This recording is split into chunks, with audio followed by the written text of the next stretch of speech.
Welcome to the Successful Nonprofits Bonus Break. I'm your host, Dolph Goldenberg. Are you ready for 2024 to be your best year yet? And I don't mean just your most productive year. I mean a year with your most rewarding work relationships and healthier work-life boundaries. If you are, my friend, then this bonus break is for you. The bonus break is a short episode you can listen to while taking a tea break and get the added bonus of making you and your nonprofit stronger. I'm Dolph Goldenberg, the host of the Successful Nonprofits podcast. I'm also a consultant, coach, and confidant for leaders at small and large organizations across the country. I bring 3 decades of leadership and consulting experience, building, growing, leading, and yes, repairing organizations. In this bonus break, I am going to share with you the 5 goals that will help you and your nonprofit thrive in 2024. And I will also share a 2024 planning template that will help you achieve these goals. And friend, it will be an editable template, so you can download it and go right to work on planning how you will be achieving your goals. I decided this would be an appropriate topic for me to talk about toward the end of the year because in coaching nonprofit executive directors, I often ask my clients to draft 3 to 5 goals for our coaching year. These goals usually focus on things like professional effectiveness, building strong work relationships, setting good life-work boundaries, having a good relationship with your board, those types of things. And starting a coaching year is much like starting a new year. So as we move into this new year, it is the perfect time for you to think about your 5 goals for 2024. Let me be clear, my friend. I am not suggesting you have 5 resolutions that you try diligently to make a reality for a few weeks, then cast aside because, well, they just were unattainable. Instead, this new year is an opportunity to create some broad goals and develop a plan for how you will achieve those goals. And unlike resolutions, these goals aren't going to be all or nothing. If you fall behind in achieving one, you don't have to give up on it. You just need a plan how you will catch up. So with that very simple preamble, are you ready for these 5 goals?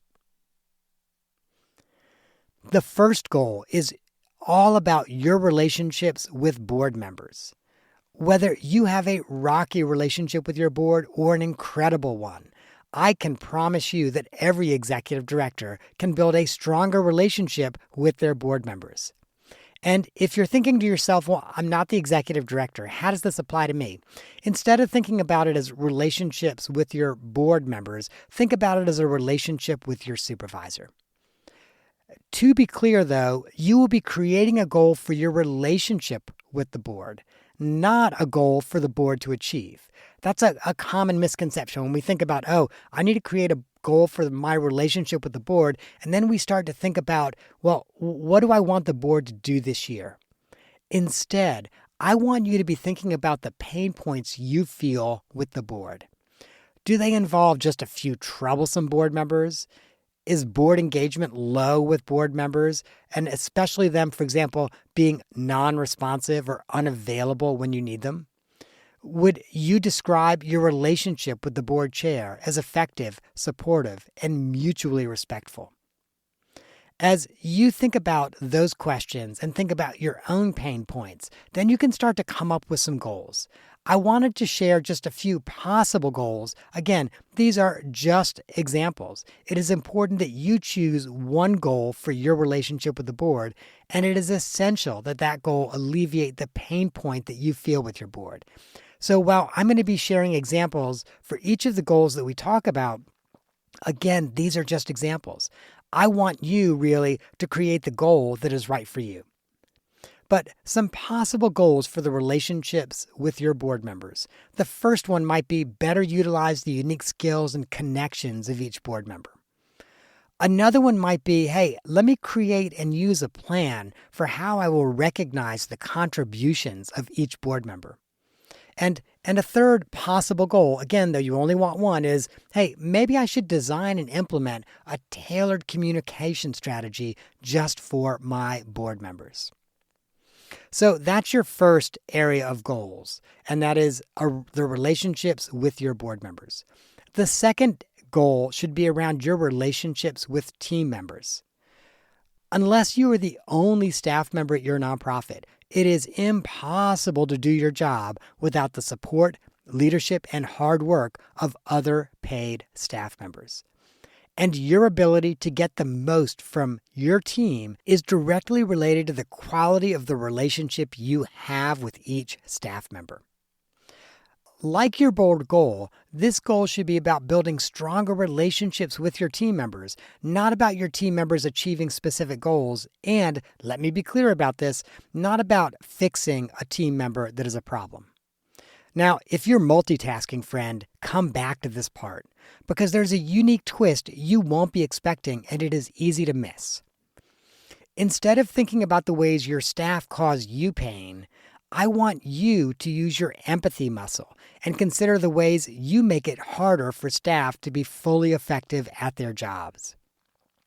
And if you're having trouble using that empathy muscle, try this generative question. And by the way, it's a generative question that Kim Scott made famous.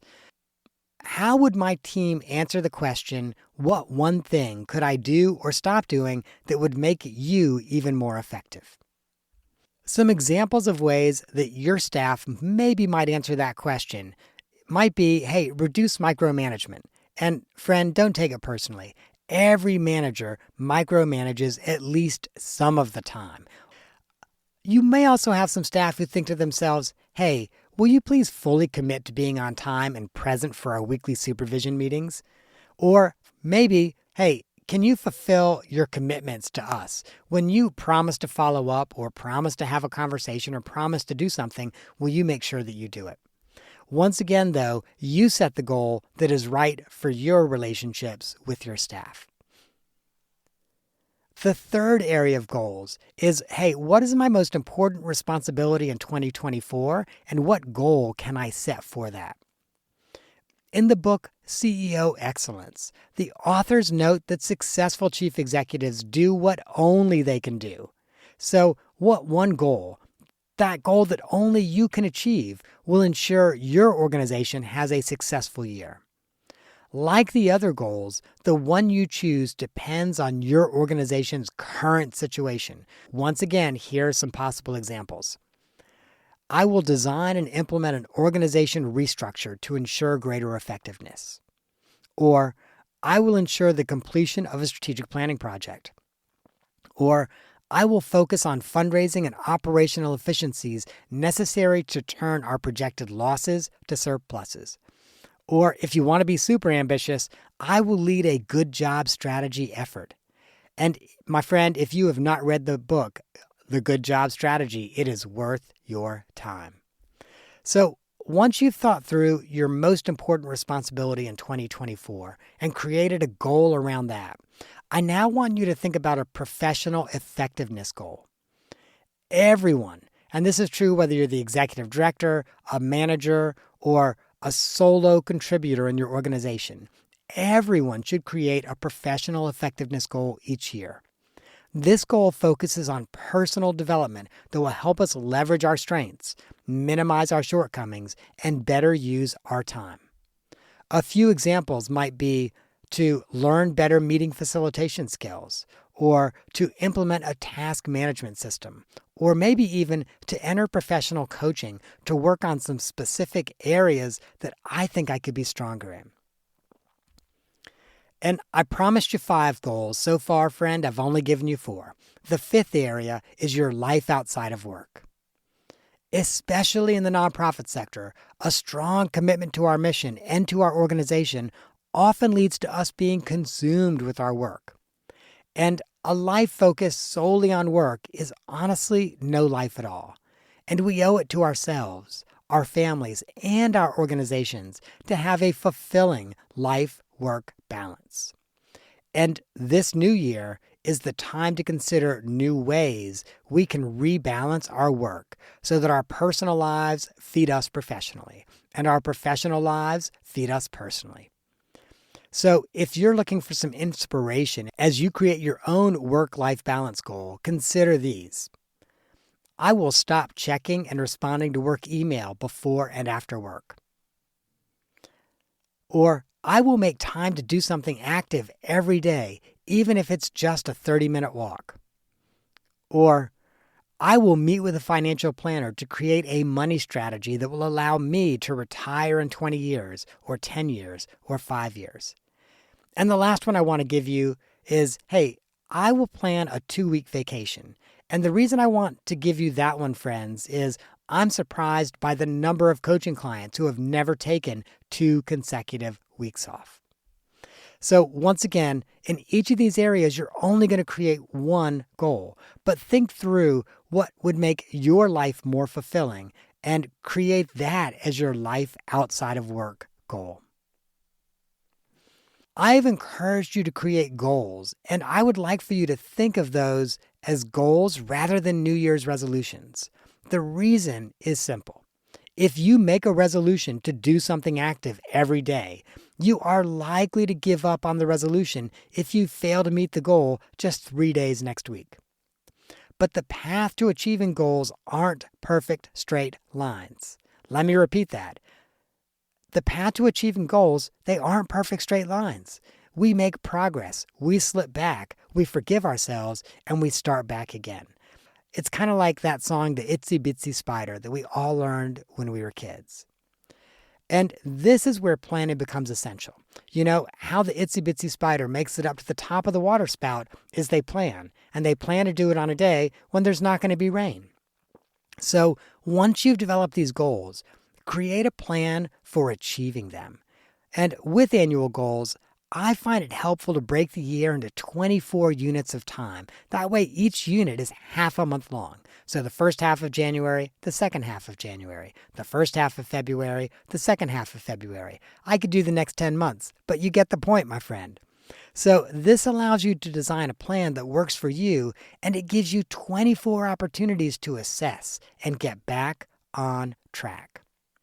Now, if you go to successfulnonprofits.com and check out today's show notes, or if you just open up your phone and look at the show notes, you can actually click the link and download an Excel spreadsheet that will help you as a template plan to achieve your 5 goals.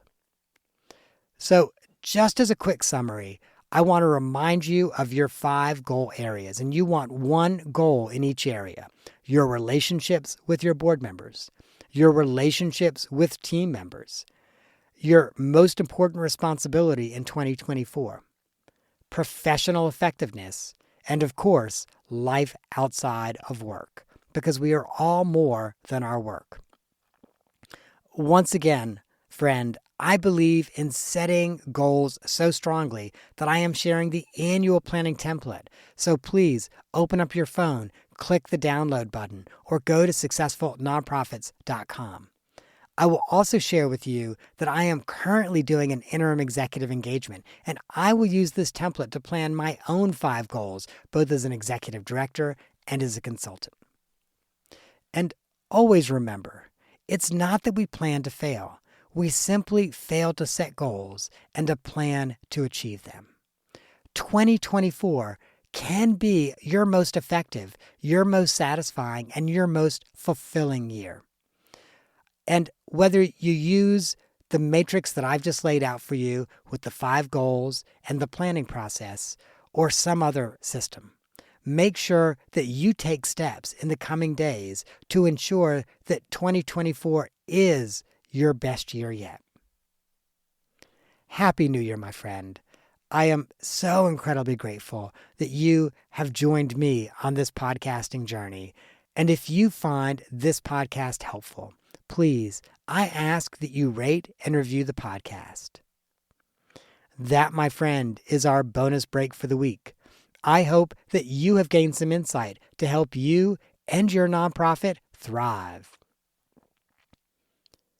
And just a quick reminder, because I always have to do the disclaimer, I'm not an accountant nor an attorney, and neither I nor the consulting practice provide tax, legal, or accounting advice.